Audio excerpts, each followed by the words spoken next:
अश्वमेघ कृतम, कलयुग में अश्वमेघ संभव नहीं है।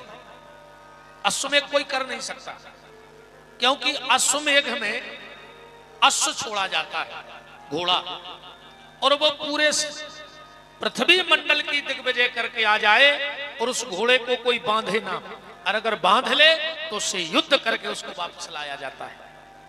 अब इतना समय किसके पास है कलयुग में? किसी के पास नहीं है। तो कलयुग में अश्वमेघ यज्ञ कोई नहीं कर सकता है, असंभव है। पर इसी ग्रंथ में श्लोक लिखा है कि जिसके घर में शिव महापुराण की कथा हो जाती है उसको अश्वमेघ यज्ञ करने का फल प्राप्त होता है। चाहे अश्वमेघ यज्ञ कर लो और चाहे शिव महापुराण की कथा कर लो। दुनिया में कितने तीर्थ हैं पता है? 66,000 तीर्थ हैं प्रमुख।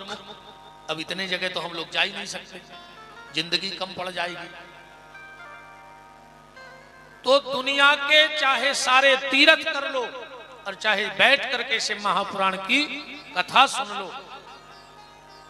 और एक बात और बहुत अच्छी ग्रंथ में ही लिखी है कि अगर आप 9 दिन तक कथा भी नहीं सुन पा रहे हो, व्यस्तता है, तो आप 9 दिन में नित्य आकर के अकेले व्यासपीठ को प्रणाम कर जाओ। जब भी आपको टाइम मिल जाए तो भी आपको वाजपेयी यज्ञ का फल प्राप्त होता है।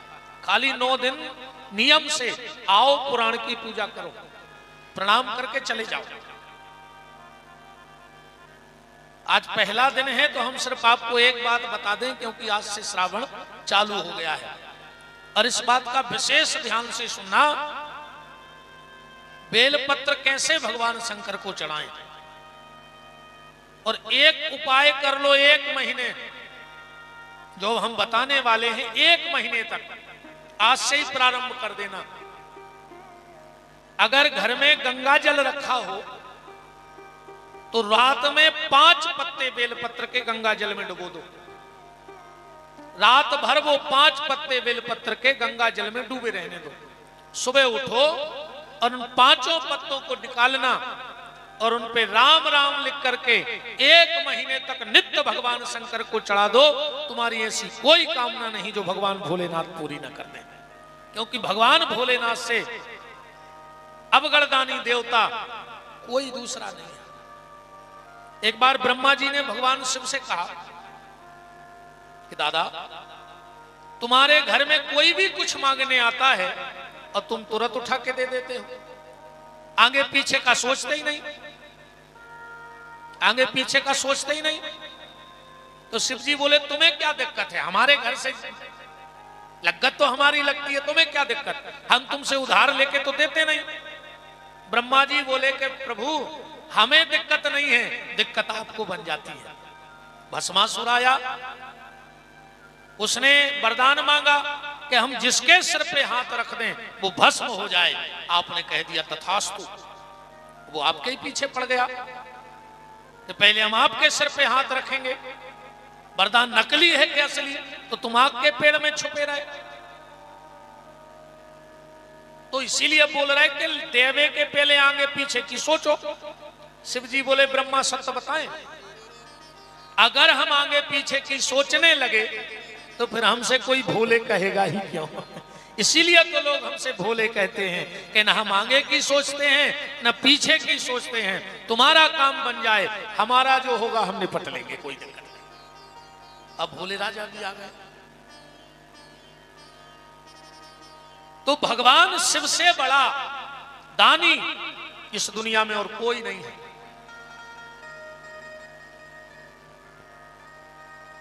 एक महीने तक आप सिर्फ गंगा जल में रात भर पत्ता डूबा रहने दो बेलपत्र का, और तीनों पत्तों पर एक एक राम राम तीनों पत्तों पर और चढ़ा के देख लो। अगर आप को कई श्रावण आपके निकल गए होंगे, इस बार इतना करके देख लो। अगर आपको ऐसा ना लगे कि हमें कुछ फायदा नहीं हुआ, तो हम ज्यादा दूर के तो है नहीं, ऐसा भी नहीं हम किसी को मिलते नहीं। आप श्रावण के बाद किसी भी कथा में खड़े होकर कहें नाम से कि पंडित जी आपने बताया था, हमने नियमित किया और हमें कोई फायदा नहीं लगा। एक एक चीज बड़ी सोचने वाली है, एक एक चीज। और दूसरी बात आज ये समझ लेना, कभी भी भूलकर सीधा बेलपत्र भगवान शिव की पिंडी पे मत चढ़ाना। जो सीधा बेलपत्र ले जाकर भगवान शिव की पिंडी पे रख देता है, उसकी और उसके परिवार की बुद्धि चंडालों जैसी हो जाती है। आज दिन रात हम लोग पूजा कर रहे हैं, पर चिड़चिड़ाहट वही है कि नहीं है? सुधार तो कुछ हो नहीं रहा है। हम लोग कथा इसलिए सुनते हैं कि खाली पुण्य मिल जाए, बस, है ना? इसलिए कथा में बैठते ना कि पुण्य मिल जाए, बस हमें पुण्य मिल जाए। ऐसी कोई दुकान है आप लोगों की नजर में जहां पुण्य मिलता हो? लाख 2 लाख रुपए किलो मिलता हो, करोड़ रुपए किलो मिलता हो? कथा पुण्य के लिए मत सुनो, कथा सुनो परिवर्तन के लिए, जीवन के रूपांतरण के लिए, जीवन में बदलाव के लिए। कि हमने कथा सुनी है तो कुछ ना कुछ ग्रहण करेंगे। रूपांतरण होना चाहिए जीवन का। आधे से ज्यादा लोग इसलिए कथा सुनते हैं कि पुण्य मिल जाए, आधे से ज्यादा लोग कथा सुनते हैं निपटाने के लिए। हाँ, अब 9 दिन में कुछ लोग हमें निपटाने आएंगे जो हमें जानते होंगे। बोले काहे? अब बोले विपिन बिहारी की कथा हो रही, एक दिन उनको तो निपटा ही आए। कथा था नहीं सुनने, कछुआ परों को निपटावे आए हैं। देखो देखो परिचित हुई है। बोले काहे? बोले भैया तो मंत्री जी की कथा हो रही है, बड़े बच्चा कथा करवा रहे, एक दिन तो जान यहाँ निपटाया है ना? जय के अपन भी जात कहूं जात, कई काय कहने लगे यार इस जगह भागवत को काट आओ तो निपटा दीजिए आज उनको। कथा नहीं सुनने, निपटाउने हैं। कथा इसलिए मत सुनो, कथा इसलिए सुनो कि एक बात भी अगर कथा की हमारे जीवन में उतर गई, ये बहुत बड़ी बात नहीं कि आप कितना जानते हो, कोई बड़ी बात नहीं आप कितना जानते हो, बड़ी बात तो ये है कि आप कितना मानते हो। पूरी रामायण कंठस्थ करने से कुछ नहीं होगा। आप रामायण की आधी चौपाई पे चल भर तो जाओ, आप महापुराण पूरा सुन लो, क्या होगा उससे? अगर इसका एक शब्द भी आपने जीवन में उतार लिया तो बेड़ा पार हो जाएगा। सिर्फ एक शब्द। ग्रंथ तो बहुत बड़ा है, 24,000 श्लोक है।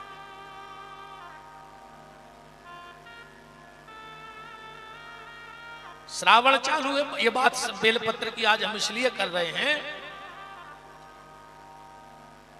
5 पत्ते नित्य चढ़ाना भगवान शंकर को। गंगा जल में रात में डुबोना, सुबह निकालना, साफ कपड़े से उनको साफ करना, एक एक राम एक एक पत्ते पे लिखना। और चढ़ाना कैसे? सबसे पहला बेलपत्र जहां से जलहरी में जल गिरता है वहां रखना। और इस बार की कथा में हमारे जितने YouTube पे भी भक्त सुन रहे, इस कथा में हम बताएंगे कि जलहरी प्रकट कैसे हुई। और अगर आपको किसी को पता हो तो हमें कल बता देना कैसे प्रकट हुई। नेट को सर्च कर लेना पूरी रात, नेट को भी छुट्टी है, वो बता दे। पूरी रात नेट पे सर्च करियो कि भगवान शंकर की जलहरी कैसे प्रकट है। भाई एक आध कथा हुई तो कल लाएंगे निकाल के। इस बार हम आपको इस महापुराण में बताएंगे कि जलहरी प्रकट कैसे हुई आगे आने वाली कथाओं में, दिनों में। तो सबसे पहली बेलपत्र जहां से जलहरी का जल गिरता है वहां रखना। दूसरा बेलपत्र जहां पिंडी और जलहरी इकट्ठे होते हैं वहां रखना। तीसरा बेलपत्र फिर भगवान शिव की पिंडी पे रखना। चौथा बेलपत्र नादिया को चढ़ाना। क्यों? विशेष भी ये है नादिया भगवान शंकर का। आप लोगों ने देखा होगा अक्सर करके शिव जी बैठते हैं मंदिर में और नादिया बैठता है बाहर। अक्सर करके 99% शिव मंदिरों में चले जाओ, शिव जी मिलेंगे भीतर, नादिया बाहर। एक बार पार्वती जी ने कहा कि दादा प्रभु आप तो मंदिर में बैठ जाते हो और नादिया को बाहर क्यों बिठाया?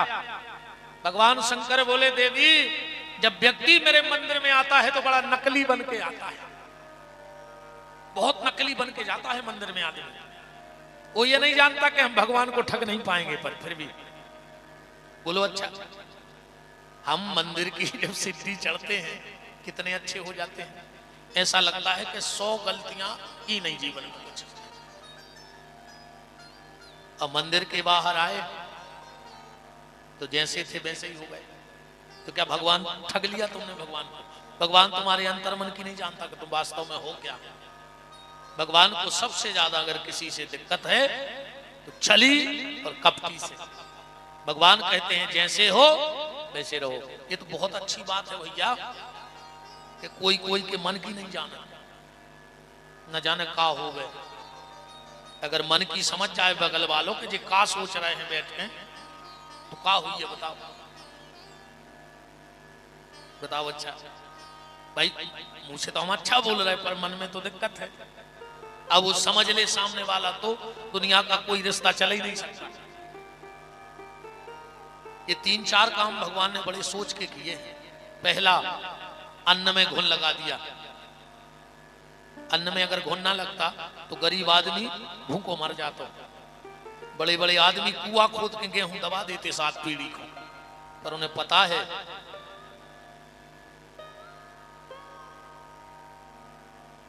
उनको पता है कि 2-3 साल में उनमें कीड़ा लग जाए, खराब हो जाए, भूसा बन जाए, इसे भी बेच लेते, गड़ा के रख देते सोने जैसो। दूसरा काम ईश्वर ने अच्छा किया कि मरने के बाद मुर्दे में बदबू भर दी।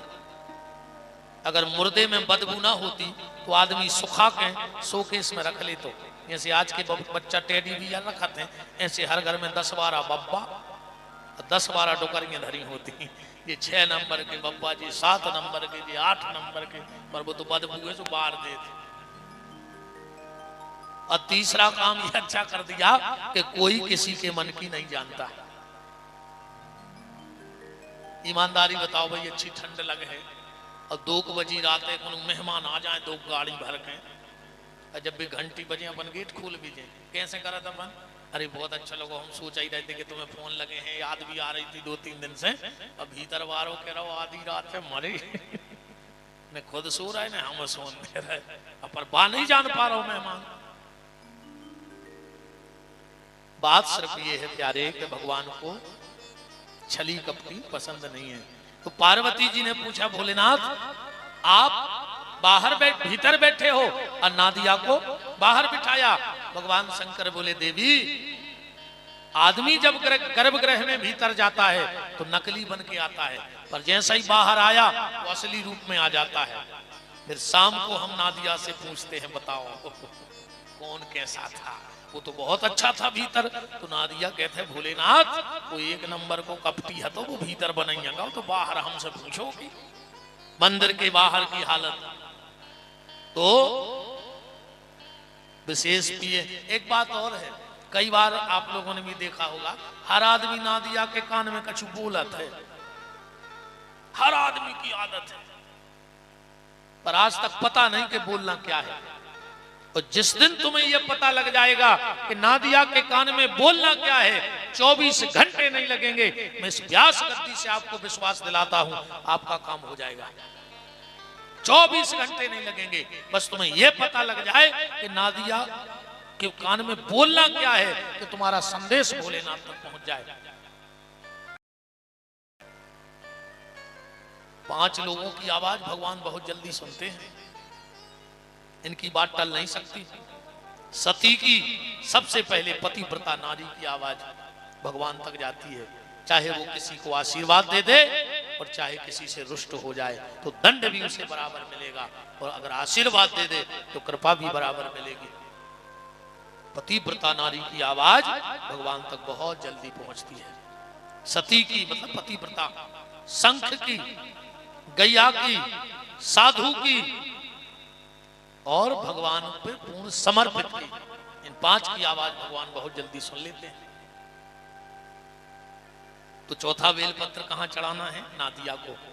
और 5वां बेलपत्र त्रिशूल पे चढ़ाना है। आप सिर्फ इस श्रावण के महीने में इतना करके देख लो, आपको भोलेनाथ की कृपा का पता लग जाएगा। आज सिर्फ एक श्लोक पढ़ करके पुराण को प्रारंभ करते हैं। पहला श्लोक है शिव महापुराण का। हे हे सूत महाप्राज्ञ सर्व सिद्धांत वित प्रभु आख्याही में कथा सार पुराणा नाम विंसता। सनकादिक ऋषि शौनक ऋषि सूत जी से पूछ रहे हैं कि भगवान अब मुझे पुराणों का सार सुनाओ। सूत जी कहते सबका सार भगवान शिव, उस शिव जैसा देवता कोई नहीं। आज के लिए सिर्फ ये 4 सूत्र जीवन के शिव के प्रति। एक राजा की सवारी चली जा रही थी, अचानक से सवारी रुक गई। जाम लगा होगा तो राजा रथ में बैठे थे। राजा ने बगल में देखा कि एक 8-10 साल का बालक मिट्टी की मूर्ति बना रहा है। अब मूर्ति बनाकर उसके कान में कुछ कहता है और उसको मिट्टी में मिला देता है। उसने ऐसा 8-10 बार किया तो राजा को बार बार ध्यान वहां गया कि इतना सा बालक इतनी मेहनत से मूर्ति बना रहा है और कान के यहां जाता है, मुंह लगाता, फेंक के मिट्टी में मिला देता है। तो राजा के अंदर बड़ी जिज्ञासा जगी कि ये बालक क्या कर रहा है। राजा रथ से उतरे, खेत में गए और उस लड़के से बोले कि बेटा ये क्या कर रहे हो? मैं बहुत देर से देख रहा हूं कि बार बार मूर्ति बना रहे हो और बार बार मिट्टी में मिला रहे हो। और उस बच्चे का जवाब सुनना। उस बच्चे ने कहा राजा मैं ये मिट्टी की मूर्ति बनाता हूं और इसके कान में कहता हूं बोलो ओम नमः शिवाय, और जब ये मिट्टी की मूर्ति नाम नहीं बोलती तो मैं इसे मिट्टी में मिला देता हूं। फिर तेरी क्या औकात है? अगर भजन नहीं करता तो भगवान को मिट्टी में मिलाएंगे कि नहीं मिलाएंगे? वो बालक और कोई नहीं, वो समय था। समय कब किसको कहां गिरा दे इसका कोई ठिकाना नहीं है। हम लोग एक बात कहते हैं, बहुत ध्यान से सुनना, कि उनके साथ 200 लोग परमानेंट, उनके साथ 2000 परमानेंट, उनके साथ 2 लाख परमानेंट, यहां किसी के साथ कोई नहीं है। बहुत ध्यान से समझना, यहां किसी के साथ कोई नहीं है। तो फिर ये 2-5 हजार की भीड़ काहे की है? बोले ये समय की भीड़ है। जब समय अच्छा आता है तो भीड़ अपने आप बढ़ जाती है, जब समय खराब आता है तो अपने ही रास्ता काट के निकल जाते हैं। हाँ, यहां किसी के साथ कोई नहीं है, ये समय की भीड़ है। वो समय अच्छा कब रहेगा? जुड़े रहोगे तो तुम्हारा समय कभी गड़बड़ हो नहीं सकता। और एक बात और ध्यान से सुन लो, जीवन में जब कभी ऐसा लगे कि हमारा समय थोड़ा विपरीत हो रहा है, हम डगमगा रहे हैं, हम जहां जाते हैं वहां लॉस होता है, वहीं हम नाकामयाब हो रहे हैं, तो घबराना नहीं। सिर्फ एक काम करना उस वक्त, तुम उससे जुड़ जाना जिसका समय अच्छा चल रहा हो। तुम्हारा समय अपने आप अच्छा हो जाएगा। ये जिंदगी भर याद रखना, जब तुम्हारा समय खराब चले तो तुम उससे जुड़ो जिसका समय अच्छा चल रहा हो, तुम्हारा समय अपने आप अच्छा हो जाएगा। और ऐसे ना मानो तो ऐसे मान लो। आजकल तो प्रचार प्रसार के बहुत सारे साधन चल गए, ink media, print media, social media, अब दुनिया की चल गई। पहले प्रचार प्रसार का सिर्फ एक माध्यम था बड़े भैया, सिर्फ रेडियो। जब रामायण आती थी तब गिनी चुनी टीवी होती और 2-4 गांव में एक टीवी हुई। ये तो अवई 10-20 साल को आए जो सब तमाशो। हमने वो समय देखा है। रेडियो माध्यम होता था प्रचार का। गांव में कोई कोई 1-2 व्यक्ति इतने शौकिया होते थे रेडियो के कि वो दिन भर रेडियो बजाते, समाचार सुनने, बिल्कुल धरो ये बज रहा सेल मारो। अब उनको तो शौक था, पर गांव के कुछ लोग उनके घर सुबह सुबह गए, बोले दाऊ समाचार कब तक आ रहे हैं? बोले तुम्हें कहा लेने देने समाचारों से? बोले हमें कुछ नहीं लेने देने। बोले फिर काय पूछ रहे? बोले हम एक पूछ रहे हैं कि हमारी घड़ी चल रही है गड़बड़, सो हमें तुम्हारे रेडियो से तन्ना घड़ी मिलाने हैं बस। केहू आदमी अकेली घड़ी मिलावे जाते रेडियो से, क्यों? क्योंकि उनका समय गड़बड़ चल रहा था, वो रेडियो का समय सही चल, और जो रेडियो से घड़ी मिली तो इनकी भी ठीक चलन लगी कि नहीं चलन लगी? होता था ऐसे कि नहीं होता था? अभी रेडियो है बड़े भज्जा, अब समय बिल्कुल ठीक चल रहा हो, हर तरफ से नहीं चल रहा हो, हर तरफ से, चाहे धन से हो चाहे धर्म से हो। शिव महापुराण की कथा हो रही, अच्छा बताओ समय खराब हो तो कथा हो जाती। मैंने भगवान के घर में अच्छा समय चल रहा हो कहा हो राजपूत परिवार को, जब तो भगवान की कथा हो रही, आप सब बैठे हो, ना जाने किस भेष में नारायण आ जाए, ना जाने किसके भीतर बैठ के भगवान पधारेंगे यहाँ। तो अपन को क्या करने हैं 8 दिन? अपन को तो अपनी घड़ी ले आन के ते मिलात रहने हैं बस शिव महापुराण से। अपनी अपनी घड़ी माने जीवन की मिलात रही हो बस। अपनी इनसे मिल गई तो अपनी भी अच्छी चलन लगने चले। और एक के बाद फिर दुनिया में सिर्फ एक ऐसी घड़ी है जो कभी गड़बड़ नहीं होती है, काल नहीं, काल को बाप छा जाए, और वो है हनुमान जी। तो जिसके गांव में जहां हनुमान जी का स्थान हो, 24 घंटे में संकल्प ले लो कि एक बार हम हनुमान जी के मंदिर जाएंगे। कोई पूछे क्यों जा रहे? बोले अपनी घड़ी मिलावे जा रहा है, उनकी 24 घंटा अच्छी चलत है, और अगर उनसे हमारी घड़ी जुड़ी रही तो अपनी घड़ी भी जीवन भर अच्छी चलती रहेगी। वो लड़का कौन था? समय। राजा ने कहा छोटा सा बच्चा है और बड़ा दिमागदार है, जब 8 साल में इसकी बुद्धि ऐसी है तो ये 28-30 का होगा तो बड़ा अच्छा विचारक बनेगा। तो बोले बेटा तुम हमारे राज्य में चलो, हम राजा हैं, हम तुम्हें मंत्री बना लेंगे अपना, बड़े हो जाओगे तो। उसने कहा बिल्कुल चलेंगे, पर हमारी 4 शर्तें हैं, अगर वो मान लोगे तो हम तुम्हारे साथ हैं। राजा ने कहा बताओ। राजा ने सोचा इतना सा बच्चा हमसे क्या शर्त रखेगा? राजा बच्चा बोला राजा पहली शर्त हम भोजन करेंगे तुम भूखे रहोगे, दूसरी शर्त हम सोएंगे तुम जगोगे, तीसरी शर्त हम कपड़ा पहनेंगे तुम्हें बगैर कपड़े के रहना पड़ेगा, चौथी शर्त हम पे कोई भी कष्ट आएगा हम तुम्हें बताएंगे नहीं और तुम्हें हमारी मदद को आना पड़ेगा।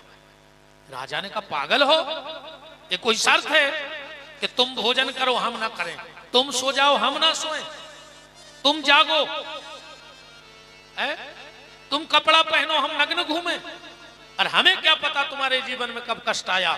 तो उस लड़के ने कहा राजा हम जिसके सहारे बैठे हैं वो ईश्वर मेरे लिए 4 काम कर रहा है, इसलिए तुम हमारी चिंता करने की फिक्र बिल्कुल मत करो, वो मेरे लिए 4 काम करता है ईश्वर। बोले कैसे? बोले वो खुद भूखा रहता है पर हमारे भोजन की व्यवस्था करता है। दुनिया में हर व्यक्ति उठता तो भूखा है पर सोता कोई भूखा नहीं है, कहीं ना कहीं से ईश्वर उसकी व्यवस्था कर देता है। एक चोर गया मंदिर में, रात के 12 बजे थी, पुजारी को जगाया, पुजारी उठो। पुजारी उठा, क्या बात है?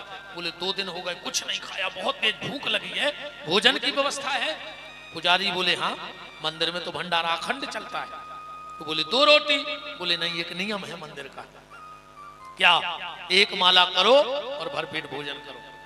अब चोर बोला हम चक्कू छुरा वाले आदमी, कहाँ माला हमारे पास? बोले वाह दीवार पे टंगी है, निकालो माला करो भोजन करो जाओ। चोर ने कहा तुम्हें रोटी देना हो दो, नहीं देना हो मत दो, हमसे भजन नहीं होगा। चोर ने माला नहीं की और पुजारी ने भोजन नहीं दिया। चोर तो चला गया और जैसे ही पुजारी जी सोए भगवान सपने में प्रकट हो गए, पुजारी उठ, तूने उसको भोजन क्यों नहीं दिया? पुजारी बोले सरकार उसने भजन नहीं किया तो हमने भोजन नहीं दिया। भगवान बोले पुजारी तेरे मंदिर में एक दिन उसने भजन नहीं किया तो तूने उसको भोजन नहीं दिया। वो मेरे संसार में 40 साल से रह रहा है, उसने एक भी दिन मेरा भजन नहीं किया, फिर भी मैं उसके भोजन की व्यवस्था रोज बना देता हूँ, किसी भी प्रकार से बना देता हूँ, पर मैं उसके भोजन की व्यवस्था कर रहा हूँ। वो स्वयं भूखा सो जाए पर तुम्हें भूखा नहीं सोने देगा। भगवान भोलेनाथ विश्वनाथ हैं। दूसरी शर्त थी, तुम जगोगे हम सोएंगे। उस भक्त ने कहा, भोले राजा, डाल पर एक पक्षी निर्विघ्नता से रात्रि में सो जाता है, उसे कौन बचाता है? वो तो सो गया। मतलब ईश्वर जाग रहा है, निरंतर ईश्वर जाग करके रक्षा कर रहा है। तीसरी बात, शर्त क्या थी कि हम कपड़ा पहनेंगे तुम नग्न रहोगे। भगवान हम सबके कपड़ों की व्यवस्था कर रहे हैं कि नहीं कर रहे? वो स्वयं नग्न है, भोलेनाथ दिगंबर है। एक बात और आज की कथा में सुन लो, अक्सर करके ये मंत्र लगभग सब बोलते हैं जितने भी लोग हैं। मंदार माला कुलताल कायै कपाल मालाम चित शेखरायो दिव्यंबरायै च दिगंबरायो नमः शिवायै च नमः शिवाय। ये तो हो गया शुद्ध, पर लगभग 99% नहीं 100% लोग, उसमें 1-8% विद्वानों को छोड़ दो जो गुरुकुलों में पढ़े हैं, बाकी हर व्यक्ति इस मंत्र को गलत बोलता है। शुद्ध उच्चारण है दिव्यंबरायै च दिगंबरायो, और आदमी जल्दी जल्दी में बोलत है दिगंबरायै च दिगंबरायो, दोनों बार दिगंबर दिगंबर कहता है। ये मंत्र है माता पार्वती और भगवान भोलेनाथ को घर में बुलाने का आवाहन। अब पहले माता से कहते, हे माता, तुम्हारे दिव्य आभूषणों से आप सुसज्जित हो, वो हमारे घर में आ जाओ। और दिगंबर भगवान भोलेनाथ वो हमारे घर में आए। अब तुम चिल्ला रहे हो दिगंबर आये चो दिगंबर आयो, बोले माता भी नग्न होके आवे और भोले भी नग्न होके आवे। माता नग्न होके रणचंडी बन के आती है, मृत्यु की देवी। जब तुम रोज अपने घर में उसे बुलाओगे तो कभी ना कभी तो वो आई जाएगी कि नहीं आ जाएगी। इसलिए मंत्र बोलने के पहले जो मंत्र न आवे उसको जरूरी नहीं कि तुम नहीं बोलोगे तो लोग क्या सोचेंगे। जो शुद्ध है वो बोलो, नहीं आता है नुकसान नहीं है, पर गलत बोलोगे तो उसका नुकसान है। भगवान दिगंबर है। और चौथी बात, हम पे कष्ट आवे और हम बताएंगे नहीं, तुम्हें आना पड़ेगा। ये क्या है? ये धर्म है। ये धर्म है। विषम और कठिन परिस्थितियों में सिर्फ तुम्हारा धर्म तुम्हें बचाता है, न परिवार बचा सकता है। पहुंच पकड़ काम आती है, आपके द्वारा किया हुआ धर्म ही आपके काम आता है। उसका बिल्कुल सीधा उदाहरण देख लो आप तो। द्रौपदी का चीर खिंचा, धनुर्धारी अर्जुन, गदाधारी भीम, विदुषण, नकुल, सहदेव, धृतराष्ट्र, भीष्म पितामह, कृपाचार्य, द्रोणाचार्य, एक से एक महारथी बैठे रहे। पर जब द्रौपदी की साड़ी खिंची तो किसी ने साथ दिया? सब तमाशा तो देखते रहे चारों तरफ बैठ के, पर साथ किसी ने नहीं दिया। जब द्रौपदी की साड़ी खिंची तो कौन काम में आया? बांके बिहारी काम में आए कि नहीं आए? अब द्रौपदी से ज्यादा तो हमारा पावर होगा नहीं, इतना बड़ा परिवार हमारा तो होगा नहीं, यहां साक्षात धर्म बैठा था। आखिरी में बांके बिहारी काम में आए कि नहीं आए? बस यही बात दिमाग में बिठाना कि जब द्रौपदी की साड़ी खिंची तो बांके बिहारी, जब हमारी आपकी नाड़ी खिंचेगी तब भी बांके बिहारी ही काम आएंगे। पूरा परिवार सिर्फ चारों तरफ से तमाशा देखेगा, पर काम कोई नहीं आएगा। धर्म पता है कैसे काम में आता है? मोबाइल। मोबाइल आजकल तो मोबाइल ऐसी समस्या बन गया है, ऐसी समस्या, हर आदमी पागल है मोबाइल में। अभी क्या हुआ कि पति देव भोजन कर रहे थे, मोबाइल चला जा रहे थे और भोजन कर जा रहे थे, तो पत्नी को डांटने लगे, अरे तुम्हारा मन नहीं लगता घर में, तुम्हारा दिमाग ठीक नहीं है, 24 घंटे मोबाइल चलाती हो, जब देखो जब मोबाइल, खुद मोबाइल चला रहे, रोटी खा रहे और पत्नी को डांट रहे। पत्नी बोली क्या हो गया? बोले आज तुमने फिर सब्जी में नमक नहीं डाला। पत्नी बोली तो सब्जी में कोर लगाओ, गिलास में डुबो डुबो खाई का रहे। ये हालत है आज की। पागल है आदमी मोबाइल के लिए, हैं? बताओ, 24 घंटे मोबाइल। अब पति पत्नी तो भगवान ही मालक है आज के समय में, नहीं है? शुरू शुरू में जब शादी होती है तो 6 महीने तक पति बोलता है और पत्नी सुनती है, 6 महीने बाद पत्नी बोलती है और पति सुनता है, और 1 साल बाद दोनों बोलते हैं और पूरा मोहल्ला सुनता है। हाँ, अरे भैया क्या कहें, आजकल तो एक नया शब्द चल गया है, जानू। घर वाले से क्या कहती हैं? जानू। वो कि एक ना मानू, अब फिर भी जानू। अरे अगर जानू है तो कि मानू ना, काहे के जानू? बताओ। बात सिर्फ ये चल रही थी कि धर्म कैसे साथ देता है। मोबाइल आप लोग जानते हैं, हम लोग मोबाइल में अलार्म लगाते हैं, लगाते कि नहीं लगाते? पर जिस वक्त अलार्म लगाते हैं उस वक्त अलार्म बजता नहीं है, पर जिस वक्त का लगा है आप भले भूल जाओ लगा के, पर 1 सेकंड यहां वहां नहीं होगा और अलार्म बजने लगेगा। जिस वक्त लगाया है उस वक्त नहीं बजता, पर जिस वक्त का लगाया है उस वक्त बजेगा। तुम भले भूल जाओ। तो ये कथा, धर्म, कर्म, दान, पुण्य, तीर्थ, बड़ों की सेवा, माँ बाप की आज्ञा, ये क्या है? ये तुम मन का अलार्म लगा रहे हो। तुरंत तो नहीं दिखेगा। तुमने आज 1 घंटे कथा सुनी, इसका फल तुम्हें तुरंत नहीं मिलेगा, पर आज अलार्म मन का सेट हो गया है, एक ना एक दिन बजेगा जरूर। कई बार हम लोग कहते, अरे भैया आज तो हमारा बेटा दूसरी छत से नीचे गिरा, ना जाने हमने क्या सत्कर्म किए थे कि आज वो बच गया। मतलब कभी तो किए थे, तब तो बच गया ना, वहां से गिरता तो मर नहीं जाता। कई बार हम लोग कहते, आज तो भैया 2 मिनट और बैठी रहो माता जी, हरो जाने तो सवाई को है, बैठ जाओ, जाने तो सवाई को, हमें भी जाने तुम्हारे भी जाने, पर कोनो समय के पेल चलो जाए तो अच्छो नहीं लगा। ठीक, 5 मिनट और बैठे रहो, जाने तो सवाई को है, इधर रुकने को नहीं है। फिर वह चर्चा सी होत के यार समय ने हथौर भी चले गए, तो अपन हो ऐसी चर्चा नहीं हो पाए अपनी। 5 मिनट और हम इस बात को भर पूरा कर दें। कई बार हम लोग कहते, आप तो भैया बिल्कुल ट्रक के सामने आ गए, बाल बराबर बच गए, न चटनी बट जाती, का पता नहीं कौन धर्म आड़े आ गए। मतलब कभी ना कभी किया होगा तब तो आया, और ना किया होता तो कहां से आ जाता। अगर भगवान से जुड़े रहोगे तो फिर ईमानदारी जा है। अगर हम भजन से दूर जा रहे तो फिर आदमी की औकात व सिद्धि है।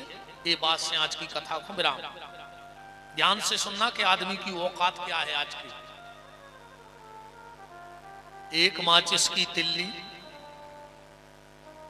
1 माचिस की तिल्ली, 1 लोटा घी, 1 माचिस की तिल्ली, 1 लोटा घी, लकड़ियों के ढेर पे कुछ देर में राख, बस इतनी है आदमी की औकात। बोलो इससे ज्यादा औकात है नहीं। 1 माचिस की तिल्ली, 1 लोटा घी, लकड़ियों के ढेर में कुछ देर में राख, बस इतनी सी है आदमी की औकात। कुछ लोग जबरदस्त रोएंगे, कुछ लोग जबरदस्त रोएंगे, कुछ जबरदस्ती रोएंगे। उनको दुख मुख नहीं होएगा तुम मर गए, पर नाटक तो कर लेंगे।